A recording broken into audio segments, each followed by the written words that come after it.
When it comes to Donald Trump, the media have shown a great curiosity, a relentless ingenuity to investigate the man, to find out about every conceivable aspect of his life. Just forget for a moment the controversy swirling around Trump's comments about Muslims and 9/11, Trump building a wall, Trump attacking China, Trump attacking all the other Republican candidates. Let's just put that aside.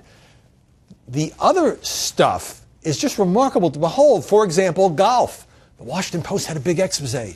Donald Trump cheats at golf, or so say a couple of sports writers who played with him. One said he moved a ball back in the 1990s. This is stuff you need to know about the next president of the United States. And then the New York Times just the other day investigated Trump's golf course in Virginia. And what did the newspaper find?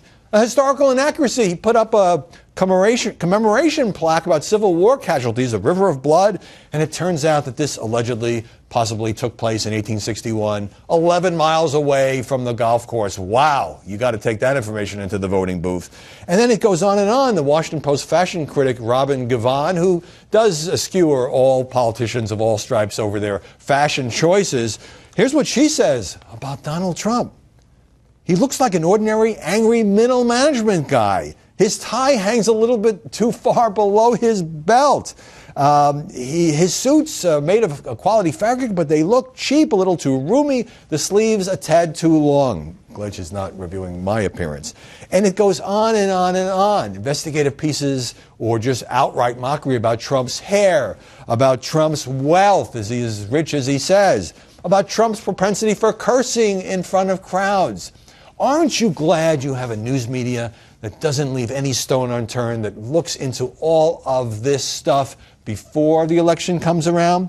And then there was even a positive piece, a feature in the Washington Post about all the women who Trump has hired and promoted in his real estate organization. But the lead anecdote was about one woman who rose to an executive position who said, I think, you know, in a not angry way at all, she likes Donald Trump, that he kept in his drawer a fat picture of her, what he called the fat picture. When she did something he didn't like, he took the picture out of the drawer. Trump says this is false. It never happened. Again, we in this business seem to be giving you a multi-layered portrait.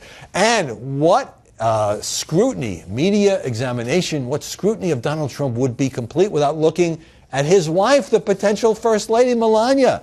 And so you remember when everybody was writing about Melania Trump, New York Times saying essentially that she had become a trophy spouse, not unlike those in New York, Palm Beach, and Paris, and had run that close-up picture from Twitter of her, shall we say, rather skimpy bikini bottom, which it later took down. Here's the Washington Post on Melania's modeling career. Here we go. She actually, rather breathlessly, the description was, rather breathlessly, Melania Trump had posed naked, without a stitch of clothing, the Post points out, for British GQ magazine. Okay, at this point, who really cares? So we have to say, we have to give the media its due. When it comes to all things Donald, and maybe this is because it's good for circulation, it's good for clicks, it's good for buzz.